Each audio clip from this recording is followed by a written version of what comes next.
Hi, everybody. Today we're going to talk about ritual.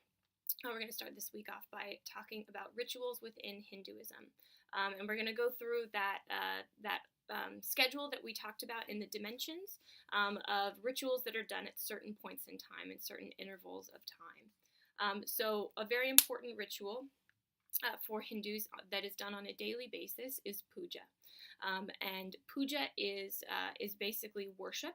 And it's a daily ritual that is encouraged or required for all Hindus to do. The ideal time to perform puja is at sunrise, is very early in the morning.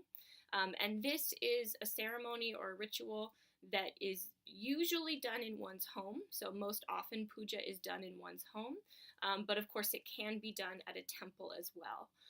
So it's a worship ritual of one's chosen deity or deities, gods or goddesses, that is most frequently done at home, but is also done on occasion at the temple. And at a temple, they would have puja rituals on a regular basis. So this is basically when an individual Hindu or a family gets together to worship the gods or goddesses that they particularly choose, or that they particularly worship, I should say. Remember, we talked about already that Hindus, who they worship, the individual gods and goddesses that they worship, usually it's inherited. So usually it's a family tradition. You grow up in a family that worships Shiva in particular or worships Vishnu in particular. So you carry on that tradition with your own family. But there are certain gods and goddesses that are associated with different things that might be attractive to an individual. For example, we talked about Saraswati, who's the goddess of learning. So when Hindu men and women are students during that time in their life, they might be particularly devoted to Saraswati. So it could also be a choice or a stage in one's life where that individual god or goddess becomes an object of worship. So basically how this works in the home is within a Hindu family's home, they'll have a little altar. And you can see in this image here, this is a home altar. So usually it'll be like a table or on top of a chest of drawers, some sort of dedicated surface in the house that will have an image, whether that's a picture, a poster, a painting, or an actual statue of the individual god or gods and goddesses. A family might have one god in particular that they are particularly devoted to, or there could be multiple deities on that altar, right? So, for example, if the mother in the family grew up worshiping Shiva, the father's family was dedicated to Lakshmi. When those individuals get married, they both bring those deities into the family. So their home altar might have both, what did I say, Shiva? both Shiva and Lakshmi on their altar. And, there might be others, maybe Ganesha, right? Prothero talks about how popular Ganesha is. So it could just be one, or it could be a couple of different deities. So on that table, on that surface, they'll have so either a statue or an image of that god, goddess, or multiple gods and goddesses. And then the surface will also be decorated with certain ritual items. So you can see in the image here that it's a little bit blurry, so you can't see perfectly well, but it's likely to have candles, it's likely to have incense, and it also has like a tray, a round tray, that has certain items on it that are associated with puja. These can be powders, it can be milk, it can be honey, it can be something called ghee, which is clarified butter. But the overall purpose behind these items is to show and to offer the best of what one has to the deity, right? This is the way that an individual shows their love, devotion, and worship for those gods and goddesses. So this is how one displays their bhakti.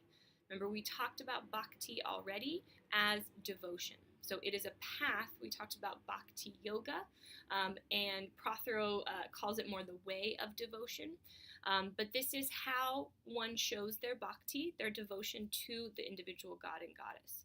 So performing puja is one of the most important ways that you journey on the bhakti yoga, right? You journey on that bhakti path. you express love and devotion, you grow in that love and devotion to that individual god and goddess, and that helps you to better understand Brahman, right? That's your like sort of little window onto the infinity that is Brahman. I actually have for you, after this video, I have a link to a YouTube video that shows you how to do a puja. So some of the different steps that can be involved in a puja ceremony. As I mentioned, this is done, ideally it's supposed to be done every morning in the home, and it's supposed to involve the whole family. Sometimes it does involve the whole family, or sometimes the mother of the family will take on the ritual for the benefit of her family.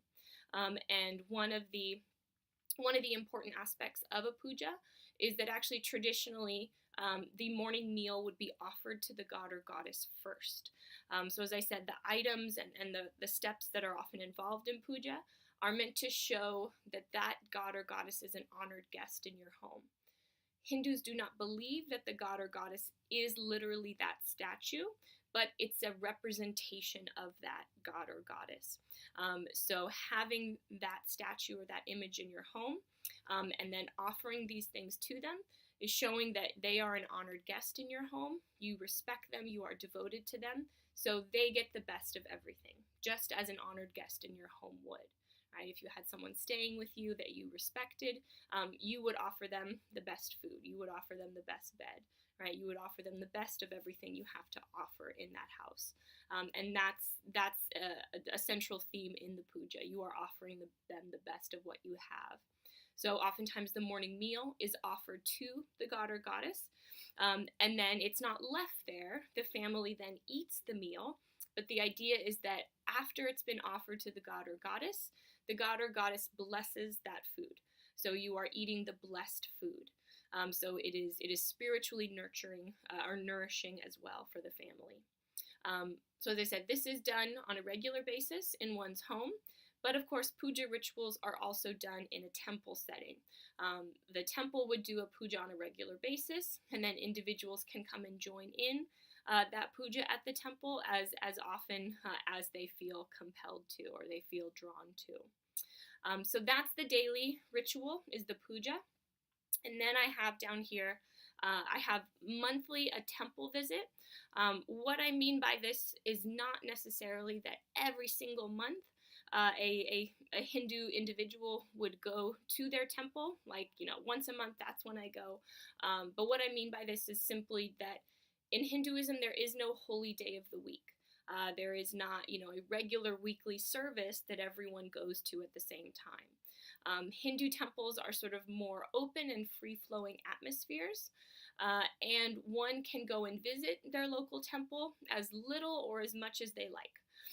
It's sort of really up to that individual. Puja ceremonies, as I said, would be done on a regular basis at the temple. A Hindu priest would be carrying out those ceremonies. So as often as you wanted to participate in that, you would go to that temple. And Hindu temples are a bit different than churches or synagogues, if you've been to a church before or a Jewish synagogue. As I said, they're more sort of open and free-flowing atmosphere.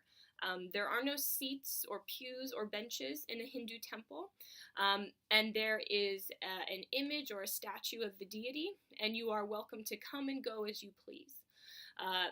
If you went to a Hindu temple in India, it would be a bit different from a Hindu temple here in the United States. In India, temples are dedicated to just one god or goddess. So you would go to the Shiva temple, you would go to the Vishnu temple, etc., etc. So whatever deity you're devoted to, you would go to the building, to the temple that's dedicated to that deity. They said there'd be no necessarily like a weekly service that everyone goes to, and you hear a sermon, you hear a talk or something like that. There are rituals and ceremonies being done at different intervals, and you participate as often as you like. In the United States, how Hindu temples are run is a bit different because each city has a diverse immigrant population. So if you were to go to a Hindu temple here in the United States, if you're going to join us for our visit to a Hindu temple in Chino Hills, they are actually dedicated to multiple gods and goddesses. So a Hindu temple in the US, and this would be the same if you went to a Hindu temple in Europe or Canada or any other place in the world where there is a Hindu immigrant community, they want to include that diversity of Hindus. So the temples are actually dedicated to multiple gods and goddesses so that the community, the entire community, can come and gather there.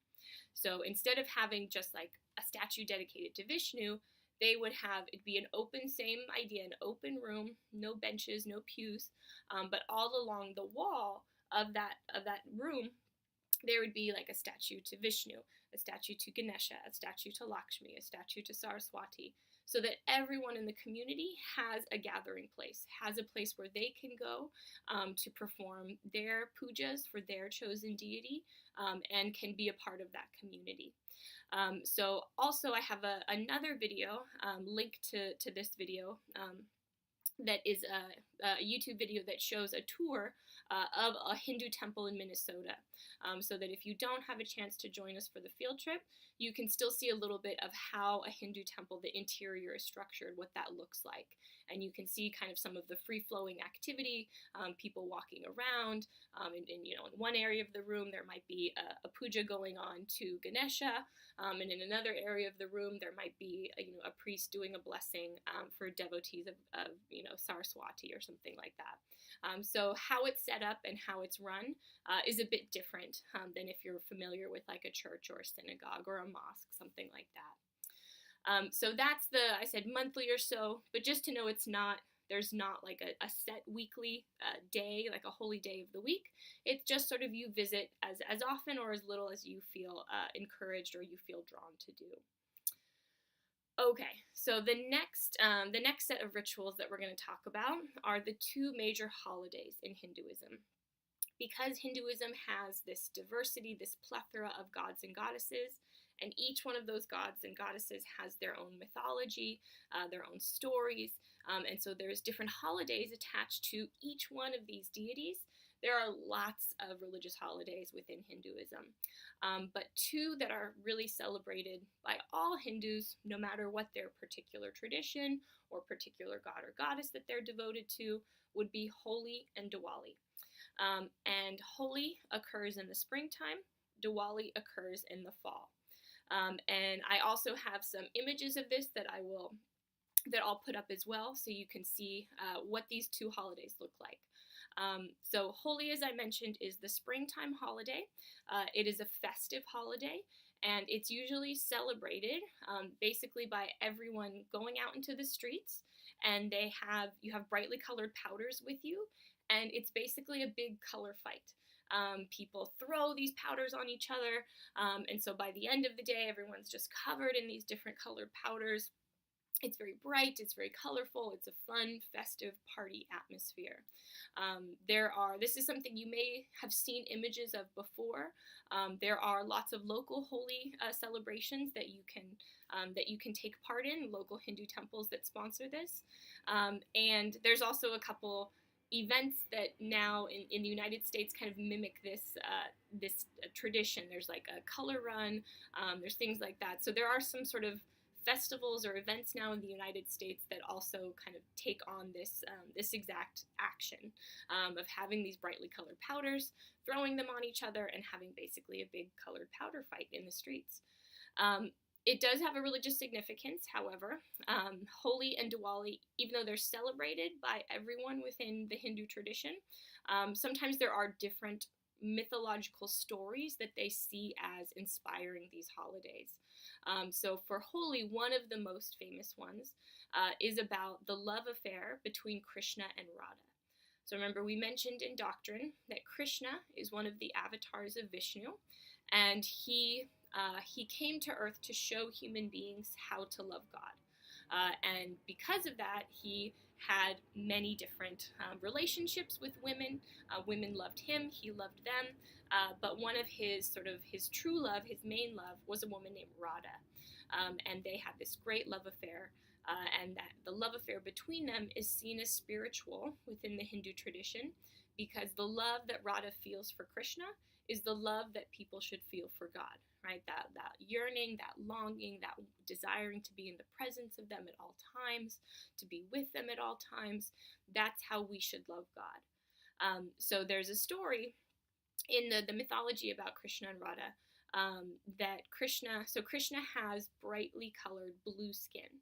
And everyone thinks that his skin is incredibly beautiful. He has this, this gorgeous blue skin.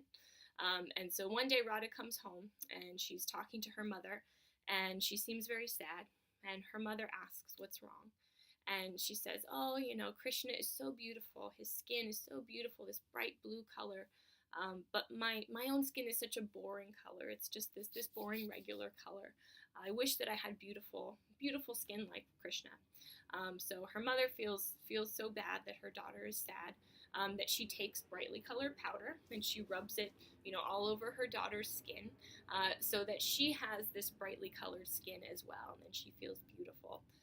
So participating in the holy festival is participating in the love between Krishna and Radha, and sort of celebrating the beauty of these divine figures. So it's a fun sort of party festive atmosphere, but it does also have a religious significance.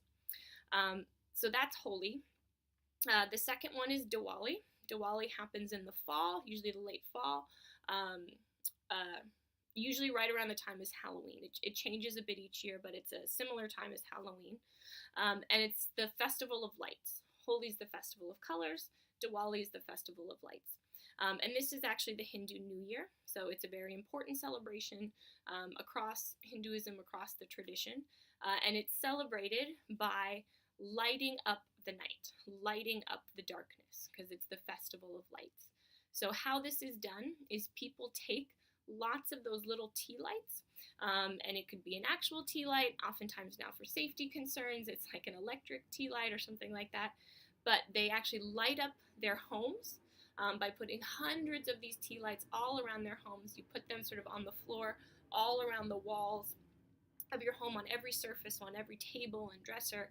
So you light up your home. So you're lighting up the darkness. You do this at night, and then really everywhere, all other public spaces are decorated with lights as well.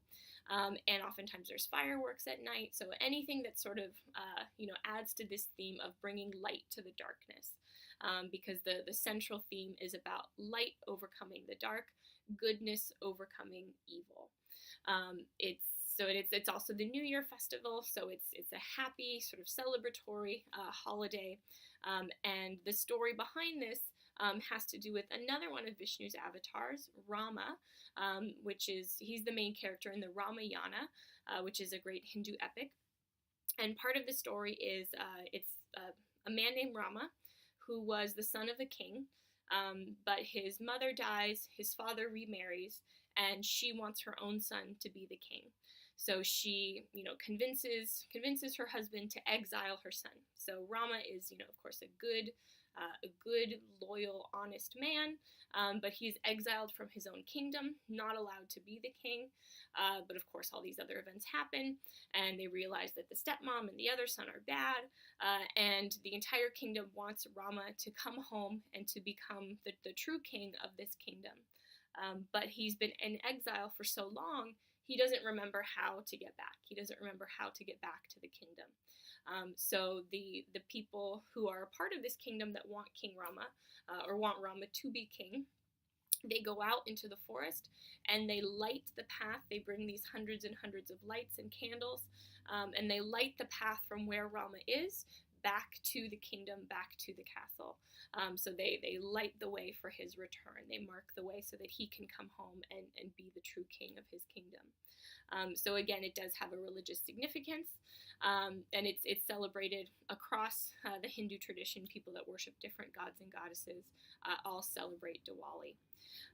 So those are the two main holidays that are celebrated widely in the Hindu tradition, and the religious significance behind them. So then the last thing we're going to talk about for ritual, for this dimension, has to do with the life cycle. And these aren't necessarily like ritual ceremonies, although some of them do have ritual ceremonies attached to them. But we're going to talk about, in Hinduism, there is an idea that a human life has 4 life stages, or can have 4 life stages, and that the best life is one that follows this path, and sort of keeps to the the intentions and the ethics of each life stage. So it's a sort of a traditional idea of the stages of life and what is appropriate in each stage of life. For Hindus, the first life stage that people start out on is that of the student. So the idea is that, once a young boy or girl begins to go to school, they have started out their first official stage of life, which is that of a student. And a student, has certain responsibilities. Basically, a student's responsibility is to learn, right? Is to study, to work hard on school, and to learn. And so this is the first life stage, and it should be devoted to. So the idea behind these life stages is that while you're in them, you should be committed to doing the best in that stage of life, and really be focused on what you should achieve in that stage of life. So as a student, of course, you should be focused on your studies, you should be focused on your school, all your extra time and energy and effort should be spent on learning. And that means that also your time shouldn't be spent on other things, right? There are things that could be thought of as not bad, but a distraction during this life stage. And those would be things like partying, spending too much time with your friends, and falling in love, having a relationship, and getting married. So this is a sort of traditional idea of the stages and that we should go through in life and the order in which we should do them. But it encourages that while you're still a student, those things can become a distraction. Right? It's not until you've finished your studies, which, for some people could be high school, it could be a bachelor's degree, master's degree, doctorate, whatever the end of your studies are. During that time in life, you should remain focused on those and don't get distracted by other things in life like love and relationships and partying and things like that. When you're done with that student phase, then you can move on to the householder phase, and that is when it is now the right time to fall in love, have a relationship, and get married. So this is the time in one's life where you are dedicated to the life of the home. You have a job, whether you're a man or a woman, you have a career, and or you are running the household, right? This is when you get married, and this is when you have children. So all of your time, your money, your effort is focused on that home life. So if you're working outside of the home, right, you are dedicated to your job, to your career. It's okay to be dedicated to your job and career because you are doing it for the benefit of your family. If you are a stay-at-home mother or father, right, your extra time and effort goes towards running the household and taking care of the children. So the idea behind kind of separating these two stages of life is what is the most ethical way to spend your time and effort, right? If you're a student, you need to spend that in school. If you are a husband, wife, mother, father, you need to spend that on your family, right? And that sort of mixing these two stages of life, blurring the boundaries between them, can become a distraction, and it's too stressful to kind of handle all of it at the same time. So the ideal life is one that focuses on your studies until they are done. Then you have a home life, right? Then you get married, you have children, you have a career, and you can focus completely on that. So those are the first two life stages. The third one is called withdrawal. Withdrawal similar to like our retirement. And the idea of this is that while your children are growing up, you are dedicated to raising them. But once your children are grown, and once you are old enough that you can retire, right, you don't need to focus on work anymore, you can kind of withdraw a little bit from society and from your daily responsibilities. So now the idea is that you have more time and you have more energy because you're not dedicating them towards your job all day or raising your children, right? Your children are grown. Traditionally, it means that your children are married, right? So they have started their own families. And this means that you have some extra time.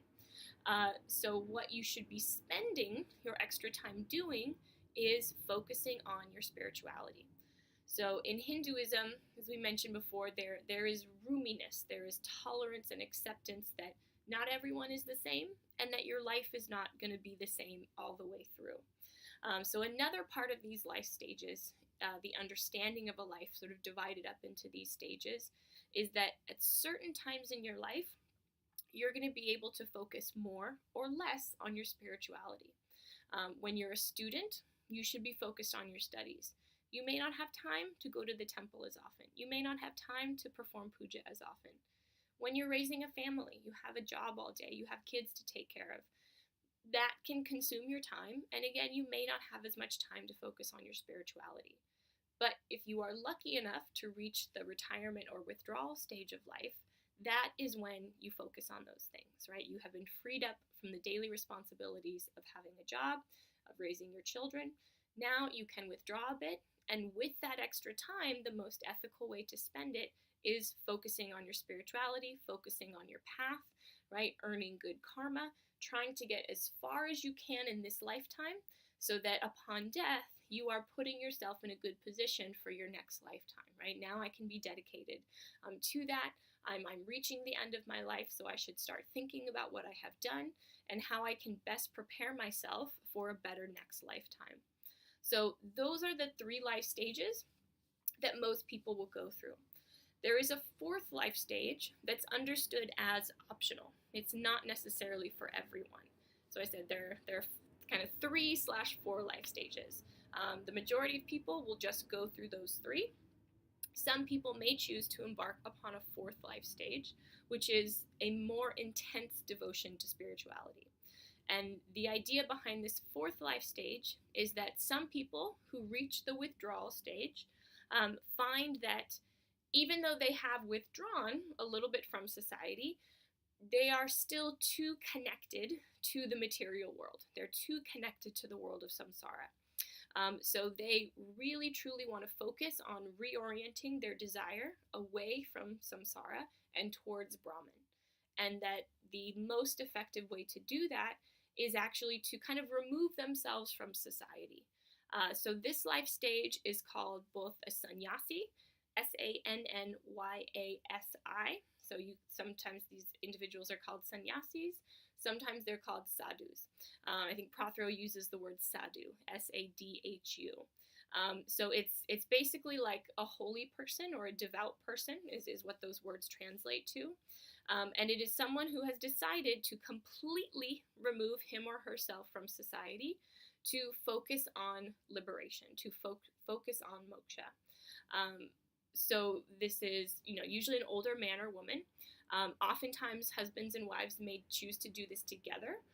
So if one of them says, I really think that we need to take the next step, it's traditional that they do it together, but that's not always the case.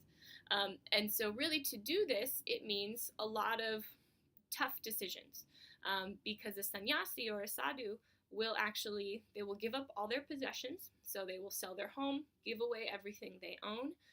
Oftentimes they will give up their name, so they will ask to no longer be called by their name that they had their whole lives.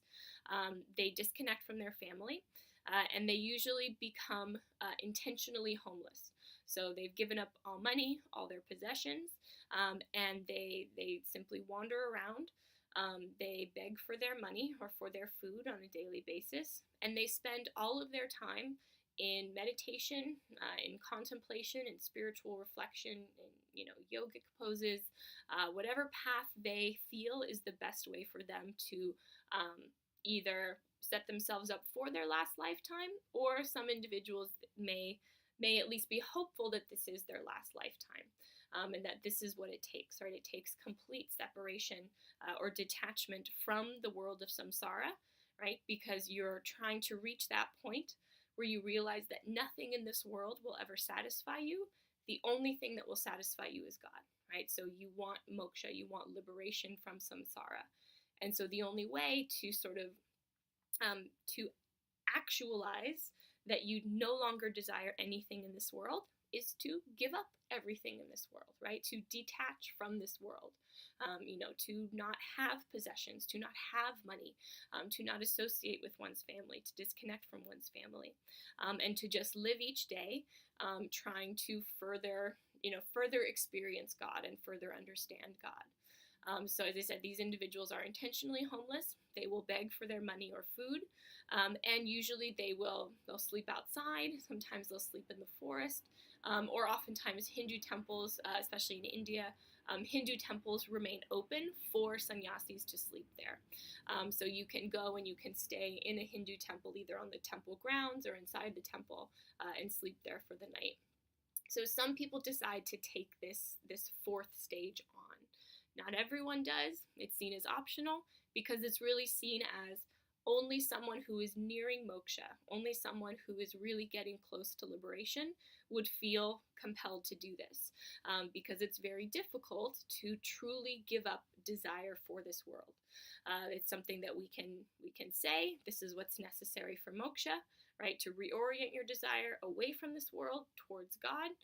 But to actually do that is quite difficult, right? To give away everything in this world and then spend the rest of one's life completely dedicated to understanding and experiencing God. So those are the 4 life stages: student, householder, withdrawal, and sannyasi or sadhu. Okay, so next time we're going to talk about ethic